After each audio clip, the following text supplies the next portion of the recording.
Video like जरूर कर लीजिए और ऐसे वीडियो लगातार फ्री में पाने के लिए चैनल को तुरंत सब्सक्राइब कर लीजिए और बेल आइकन को जरूर टैप कर लीजिए ताकि आगे भी सारे वीडियो आपको मिलते रहे। यूट्यूब में फॉलो करते हैं तो प्लीज ये वाला फ्री टेलीग्राम चैनल जरूर ज्वाइन कर लीजिएगा। सारे नोटिफिकेशन सारे अपडेट यहीं पे आते हैं, ध्यान रखिए।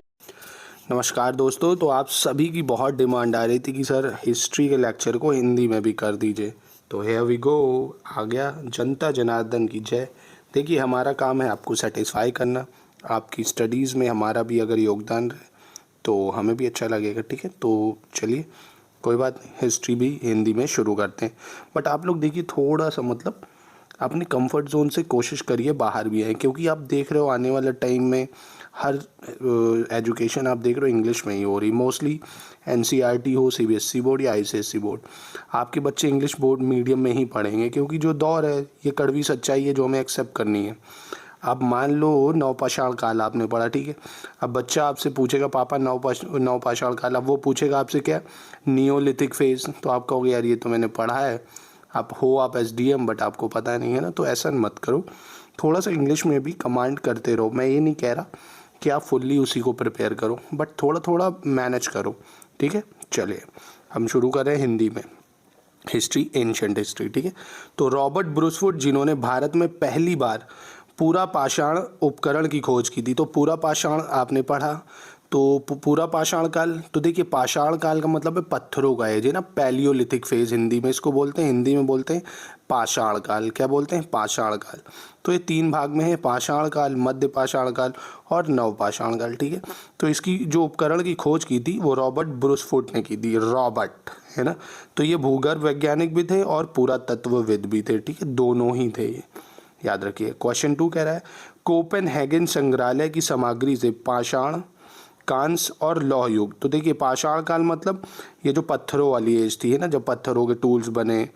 फिर कांस्य युग मतलब हड़प्पा सभ्यता की बात करें, क्योंकि हड़प्पा कांस्य यूज़ करते थे, कॉपर, लोहा यानी आयरन यूज़ नहीं करते थे। लौह युग आया आर्यन कल्चर से, मतलब वैदिक एरा से, है ना, वैदिक पीरियड से। तो इसको किसने करा था? थॉमसन ने। किसने करा था? थॉमसन ने। खाद्यान्नों का उत्पादन सर्वप्रथम कब हुआ? तो देखिए, खाद्यान्नों का उत्पादन जो है वो नवपाषाण काल में हुआ। कब हुआ? नवपाषाण काल में। एक चीज़ समझो, जैसे ही आप देखो पाषाण काल आया तो पत्थरों के औजार बनना शुरू हुए, ठीक है, छोटे पत्थर से बड़े पत्थर मॉडर्न होते गए। अब जैसे ही पत्थर हुए तो पत्थरों को फेंक के जानवरों को मारने लगे, जानवर डरने लगे, इनको समझ में आया, है ना। तो इन लोग ने जानवरों को फिर पालना शुरू करा मध्य पाषाण काल में। कब? मध्य पाषाण काल में। और फिर नवपाषाण काल आता है तो ये लोग खेती करना शुरू कर देते हैं भैया, है ना। तो ये क्रोनोलॉजी याद रखिएगा, पाषाण काल में पत्थरों के औजार, मध्य पाषाण काल में पशुपालन, नवपाषाण काल में खाद्यान्नों का उत्पादन। और सबसे पहली जो खेती करी गई थी वो थी कौन सी? बारले, है ना। कौन सी थी? बारले थी, याद रखिएगा। चलिए, नवपाषाण काल अभी आगे पढ़ेंगे उसको। क्वेश्चन 8 है, भारत में मानव का सर्वप्रथम साक्ष्य कहाँ मिलता है? तो भारत में मानव का जो साक्ष्य मिलता है नर्मदा घाटी में मिलता है। कहाँ मिलता है? नर्मदा घाटी है, जो एमपी में आपको मिलेगी, नर्मदा वैली, वहीं पे मिलता है, ठीक है, याद रखिएगा इसको। चलिए आगे बढ़ते हैं। तो क्वेश्चन 3 कह रहा है, उत्खनित प्रमाणों के अनुसार, उत्खनित मतलब मिले, खुदे हुए, है ना, पशुपालन का आरंभ कब हुआ? तो पशुपालन अभी बताया मैंने आपको मध्य काल में हुआ। कब हुआ? मध्य पाषाण काल में। तो इसका ऑप्शन डी है, मध्य पूर्व पाषाण काल में नहीं, मध्य पाषाण काल, क्योंकि पाषाण काल है, फिर मध्य पाषाण काल है और फिर नवपाषाण काल। मध्य पाषाण में पशुपालन हुआ, नवपाषाण में खेती। ये दो चीज़ें याद रखनी है आपको, ठीक है। चलिए, अब कह रहा मध्य पाषाणिक प्रसंग में पशुपालन के प्रमाण जहां मिले वह स्थान है। तो देखो, क्वेश्चन लिंक करके आता है, पहले मध्य पाषाण में पशुपालन हुआ, अब इसमें पूछ रहा कहाँ हुआ, तो आदमगढ़ में हुआ। कहाँ हुआ? आदमगढ़। आदमगढ़ कहाँ है ये पूछ लेगा अब, तो आदमगढ़ है एमपी में। अब क्या सिर्फ आदमगढ़ में ही मिले? नहीं, बैगौर एक जगह है राजस्थान में, वहाँ से भी हमें साक्ष्य मिले हैं पशुपालन के, ठीक है। तो आदमगढ़ एमपी में और बैगौर कहाँ पे? आपका राजस्थान में, याद रखिएगा। क्वेश्चन 9 कह रहा, अवध में एका आंदोलन मुख्य उद्देश्य क्या था? तो सबसे पहले ये समझो, एका आंदोलन हुआ कब था? तो ये नॉन कॉपरेशन जो मूवमेंट चल रहा था, है ना, असहयोग आंदोलन 1921-22 में, तभी ये भी चला। 1920-21-22 में एका मूवमेंट चला, मतलब एका आंदोलन। इसका उद्देश्य था ये जो लगान हम दे रहे थे उसको लगान न दे के नगद में टैक्स ले लिया जाए, क्योंकि सरकारें भाई क्या कर रही थी, पूरी पूरी खेती ले लेती थी। तो ऑप्शन सी है इसका, लगान का नगद में परिवर्तित करना। ठीक है, अब क्वेश्चन नंबर 10 कह रहा है कि जो 2.5 दिन का झोपड़ा है नामक वस्तुकृति से मिलते हैं, ये कहाँ से मिलता है? तो ये मिलता है हरिकेल नाटक। कहाँ से मिलता है? हरिकेली नाटक, ऑप्शन सी, याद रखिएगा, हरिकेली नाटक। चलिए क्वेश्चन 5 कह रहा है निम्नलिखित में से किस स्थल से हड्डी के उपकरण मिले? तो देखिए हड्डी के उपकरण हमें जो मिले हैं वो कहाँ से मिले हैं? याद रखिएगा, हम महादाह से। कहाँ से मिले? महादाह से। इंपॉर्टेंट है, हड्डी के उपकरण कहाँ से मिले? महादाह से, याद रखिएगा। चलिए अब बात आती है एक ही कब्र से 3 मानव कंकाल कहाँ से निकले हैं? एक ही कब्र से 3 मानव कंकाल। तो देखिए एक ही कब्र से 3 मानव कंकाल हमें दमदमा से मिले। कहाँ से मिले? दमदमा से। और दमदमा है कहाँ पे ये पूछेगा तो ये है उत्तर प्रदेश के प्रतापगढ़ में। ठीक है, अब सराय नहर राय जो है यहाँ से भी मानव कंकाल मिले, पर 4 मानव कंकाल एक साथ मिले। अब देखो ये चलता होगा कि भैया एक जगह फैमिली मेम्बर को गाड़ा, दूसरा ख़त्म हुआ उसको भी वहीं गाड़ दिया, तीसरा ख़त्म हुआ उसको भी वहीं गाड़ दिया, क्योंकि ये लोग आफ्टर लाइफ में विश्वास रखते थे कि भैया हम लोग यहाँ ख़त्म हो गए पर दूसरे जीवन में मिलेंगे, एल्विश भाई की तरह, है ना, मतलब यहाँ गए आगे मिल जाएंगे। तो ये चलता था। तो आपको जो याद रखना है, महादाह ये भी एमपी मतलब उत्तर प्रदेश में, दमदमा ये भी उत्तर प्रदेश में, और सराय नहर राय से 4 कंकाल मिले ये भी उत्तर प्रदेश में। ठीक है, क्वेश्चन 11 गौरिक मृदभांड मतलब ऑकरे कलर पोट्री, मतलब गेरू देखा आपने, गेरुआ कलर की पोट्री, मतलब पात्र का नामकरण हुआ था हस्तिनापुर से। कहाँ से हुआ था? हस्तिनापुर से, याद रखिएगा इसको, इम्पॉर्टेंट है। तो चलिए आगे बढ़ते हैं। क्वेश्चन 12 ताम्रपाषाण काल में महाराष्ट्र के लोग मृतकों को घर के फर्श के नीचे किस तरह रखकर दफन करते थे? तो देखो आज भी आपने देखा होगा, अगर गए होगे आप कब्रिस्तान तो हमेशा नॉर्थ साउथ डायरेक्शन में लिटाया जाता है लोगों को। कहाँ लिटाया जाता है? नॉर्थ साउथ, मतलब नॉर्थ का मतलब क्या होता है? उत्तर, साउथ मतलब दक्षिण, उत्तर से दक्षिण की ओर, है ना। तो ए ऑप्शन हो जाएगा, इसको देखा होगा आपने, आज भी लोगों को ऐसे ही दफनाते हैं। अब निम्नलिखित में से किस स्थान पर मानव के साथ कुत्तों को भी दफनाया गया है? तो ये बुर्जहोम है। कहाँ है? बुर्जहोम, कश्मीर में। तो देखो इनका विश्वास बताया ना आफ्टर लाइफ में भी था, मतलब कि इस ज़िंदगी के बाद भी दूसरी ज़िंदगी। तो जो भी उसकी फेवरेट चीज़ें हैं, अच्छी चीज़ें जो वो दूसरे जन्म में यूज़ करेगा, जिससे उसका लगाव है, उन सबको भी उसी चीज़ के साथ गाड़ दिया जाता था। वो कुत्ता, बिल्ली, भेड़, बकरी, मतलब आज हो तो आज फ़ोन वोन टीवी ये सब लगा दिया जाएगा, है ना। चले क्वेश्चन 18 कह रहा है सिंधु घाटी की सभ्यता गैर यारी थी। तो क्यों गैर यारी थी? क्योंकि सिंधु घाटी के लोग नगरीय सभ्यता थी, और आर्यन ओम फट स्वाहा इस टाइप की थी ना। देखा, ओम फट स्वाहा, जंतर मंतर शैतानी खोपड़ा, ये सब आया बाद में, है ना। तो सिंधु घाटी में ये सब नहीं चलता था। वो लोग बड़े एडवांस थे, मर्चेंट क्लास थे, खेती वेती पे नहीं, मतलब ट्रेडिंग करते थे, इवन इजिप्ट तक पहुंच गए, मेसोपोटामिया तक पहुंच गए। तो वह नगरी सभ्यता थी, है ना। वो क्या थी? नगरी सभ्यता। ठीक है, चलिए नेक्स्ट देखते हैं। अब क्वेश्चन 19 कह रहा है सिंधु घाटी सभ्यताओं को आर्यों से पूर्व की रखे जाने का महत्वपूर्ण कारण। तो देखो लिपि, भैया लिपि तो पढ़ी ही नहीं गई है, और आर्यों में कोई लिपि नहीं थी, क्योंकि वैदिक एज में तो मुंह से बोले गए ना सारे मंत्र। व्यापार आधारित अर्थव्यवस्था नहीं। तांबा तो नहीं, क्योंकि तांबा जो आर्यन थे वो तो लोहा यूज़ करते थे, तांबा कौन यूज़ करता था? सभ्यता वाले, मतलब आपके इंडस वैली सिविलाइजेशन, मतलब हड़प्पा सभ्यता। मृद भांड इसका आंसर होगा। क्यों? क्योंकि जो सिंधु सभ्यता थी वो जो थी पेंटेड ग्रेवेयर, मतलब PGW ग्रे कलर की पोट्री यूज़ करती थी, और आर्यन जो थे वो रेड एंड ब्लैक वेयर। कौन से? रेड एंड ब्लैक वेयर, लाल और काली। ठीक है, इसको याद रखिएगा, आर्यन लाल और काली यूज़ करते थे, और हड़प्पन जो थे पेंटेड ग्रे वेयर, मतलब सिल्वर कलर की। तो देखो पोट्री बहुत इंपॉर्टेंट चीज़ थी, उससे बहुत कुछ पता चल, जैसे सॉफ्टवेयर समझ रहे हो आप, किसी फ़ोन में कौन सा सॉफ्टवेयर यूज़ होता है ये उसका टाइम पीरियड बताता है, ऐसे ही उस टाइम पोट्री थी, है ना। जैसे माइक्रोसॉफ्ट 10 कब यूज़ हुआ तो हम बता देंगे 2007-8 में, माइक्रोसॉफ्ट 15 चल रहा है। ऐसे पोट्री बहुत अच्छा सोर्स होता है टाइम पीरियड पता करने का।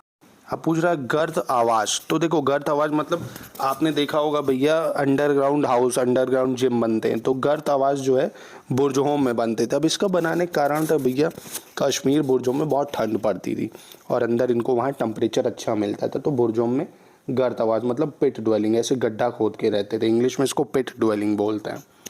अब पूछ रहा विंध्य क्षेत्र, मतलब ये जो MP का एरिया है, कि किस शिलाश्रय से सर्वाधिक मानव कंकाल मिले। तो सर्वाधिक मानव कंकाल जो हमें लिखैया से मिले। कहाँ से मिले? लिखैया। और ये एमपी में, लिखैया कहाँ है? एमपी में। सिंधु घाटी संस्कृति वैदिक सभ्यता से भिन्न थी। अब फिर क्यों भिन्न थी? क्योंकि सिंधु घाटी संस्कृति में लोहे और रक्षा शास्त्रों का ज्ञान का अभाव था। क्या ऐसा था? बिल्कुल, लोहे थोड़ी वो यूज़ करते थे। यहाँ चित्रलेखा लिपि थी। सिंधु घाटी संस्कृति में विकसित शहरी जीवन की सुविधाएं थी। तो तीनों ही इसके ऑप्शन सही हैं, यानी डी हो जाएगा सारे ही, क्योंकि ये भैया चित्रलेखा लिपि थी। पिक्टोग्राफिक स्क्रिप्ट देखते थे आप, पशुपति सील, सिंबल बनाना, है ना, चित्र बनाना, तो इसका ऑप्शन डी हो जाएगा। ये तीनों ही सही हैं। हड़प्पा संस्कृति की जानकारी का प्रमुख स्रोत क्या है? तो देखिए, हमें कैसे पता चला भाई? उसकी जो लिखावट है वो तो अभी नहीं पढ़ी गई है ना। पक्की मिट्टी के मोहर अंकित लेख भैया पढ़ा ही नहीं है, तो पता कैसे चलेगा? तो खुदाई से पता चला। आपको पता नहीं, जब पाकिस्तान में ट्रेन बिछाई जा रही थी, मतलब रेलवे लाइन, तब हड़प्पा की खुदाई हुई, तब हमें उसका पता चला।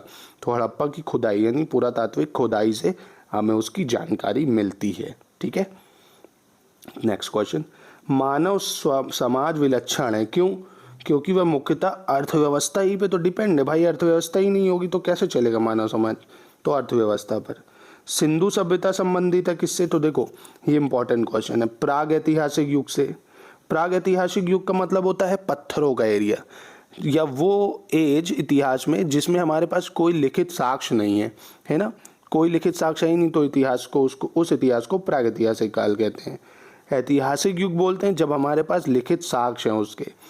आदि ऐतिहासिक युग बोलते हैं लिखा हुआ तो है पर हम उसको पढ़ नहीं सकते, उसको आदि ऐतिहासिक युग बोलते हैं। तो तीनों का अंतर मेरे भाई याद रखना। प्राग ऐतिहासिक मतलब लिखित साक्ष्य नहीं है। आदि ऐतिहासिक जैसे हड़प्पा, लिखित साक्ष्य तो है पर क्या लिखा है जंतर मंतर वो समझा नहीं आ रहा दिमाग में।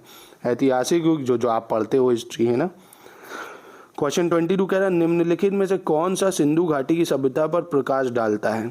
तो सिंधु घाटी की सभ्यता पर कौन डालता है? शिलालेख, पुरातत्व संबंधी खुदाई, बर्तनों की मोहरें या धार्मिक ग्रंथ। ठीक है, तो अभी बताया आपको खुदाई, पुरातत्व संबंधी खुदाई, इसी से पता चलता है, क्योंकि शिलालेख तो पढ़ा ही नहीं गया ना। क्वेश्चन 23, मूर्ति पूजा का आरंभ कब से माना जाता है? तो देखो, मूर्ति पूजा कब से हुई आप सबको पता है। हड़प्पन जो थे भैया, आपको पता, पशुपति की पूजा करते थे, है ना। फैलस वर्शिपर मतलब लिंग की भी पूजा करते थे। एक आपको देवी की मूर्ति भी मिलती है, उसकी भी पूजा करते थे। तो ये हड़प्पन हो जाएगा। अब क्वेश्चन 24 बहुत इंपॉर्टेंट है, याद रखिएगा। पूछ रहा है हड़प्पा से हमें क्या मिला है? तो देखो, हड़प्पा से हमें शवधान R37 मिला है। क्या मिला है? मतलब सिमेट्री, जहाँ गाड़ते थे।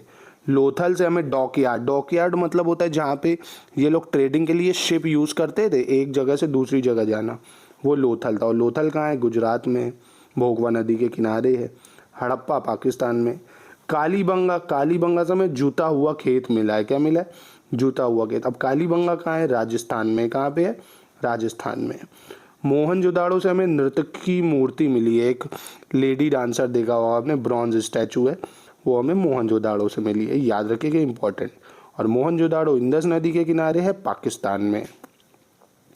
क्वेश्चन 27, सैंधव सभ्यता का महान स्नानागार मतलब द ग्रेट बाथ। जैसे आज आप गंगा स्नान करते हो, ऐसे उस टाइम भी ऐसी प्रथा होगी भैया। छठ पूजा, सावन में, कार्तिक में वो आदमी नहाता था वहाँ, तो उसका कल्चर देखोगे आज से बहुत मिलता जुलता है। तो ये मोहनजोदाड़ो में था, ग्रेट बात है, याद रखना, महान स्नानागार। क्वेश्चन 28 कह रहा है सिंधु सभ्यता के बारे में निम्न में से कौन सा कथन असत्य है? कौन सा कथन असत्य मतलब गलत है? टाइम में आप देखते हो ना, प्रॉपर नालियाँ, फिर सीवर लाइन, गटर सब बने हुए, ये तब भी था। व्यापार और वाणिज्य उन्नत देश में था, हाँ बहुत अच्छा था। मातृ देवी की उपासना की जाती थी, बिल्कुल की जाती थी। लोग लोहे से परिचित नहीं, यहाँ गलती हो गई, लोहे से परिचित ही नहीं थे, वो तो आर्यन कल्चर में आएगा। ठीक है। क्वेश्चन 25, एक जुते हुए खेत की खोज कहाँ की गई? अभी पढ़ा हम लोग ने, मोहनजोदाड़ो में नहीं की गई, कालीबंगा में की गई। कहाँ की गई? कालीबंगा। और कालीबंगा कहाँ है? कालीबंगा राजस्थान में। ठीक है, कहाँ है? राजस्थान। चलिए, क्वेश्चन 26 कह रहा है कि भैया मैचिंग करो। हड़प्पा किस नदी के किनारे था? तो हड़प्पा रावी नदी के किनारे था। कालीबंगा किस नदी के किनारे था? कालीबंगा घग्गर नदी के किनारे था। लोथल लोथल भोगवा नदी के किनारे था। और रोपड़ सतलज पंजाब में है, तो पंजाब सतलज नदी के किनारे था, याद रखिएगा। चलिए अब आता है, इसको मैच करना है। आलमगिरीपुर उत्तर प्रदेश में, हाँ बिल्कुल उत्तर प्रदेश में। लोथल गुजरात में है, बिल्कुल गुजरात में है। कालीबंगा हरियाणा में, नहीं, कालीबंगा राजस्थान में। हरियाणा में है राखीगढ़ी, क्या है, राखीगढ़ी। रोपड़ पंजाब में, हाँ बिल्कुल पंजाब में।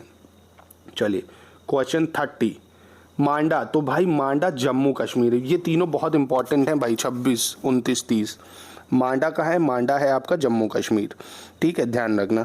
कालीबंगा अभी आपको पढ़ाया राजस्थान में, कहाँ है, राजस्थान में। राखीगढ़ी हरियाणा में है।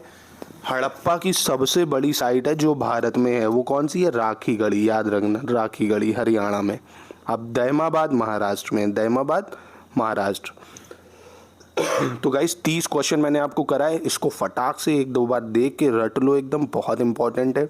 इससे एक दो क्वेश्चन आपको मिलने के चांसेस किसी न किसी एग्जाम में, चाहे वो पेट का एग्जाम हो, पीसीएस, आरओ या APS, एसआई, यूपी, मिलते हैं, ठीक है। तो इसको करिए। नेक्स्ट लेक्चर कल आएगा आपका हिंदी में सेकंड का, इंग्लिश का भी चल रहा है, हिंदी भी पैरेलल चलेगा।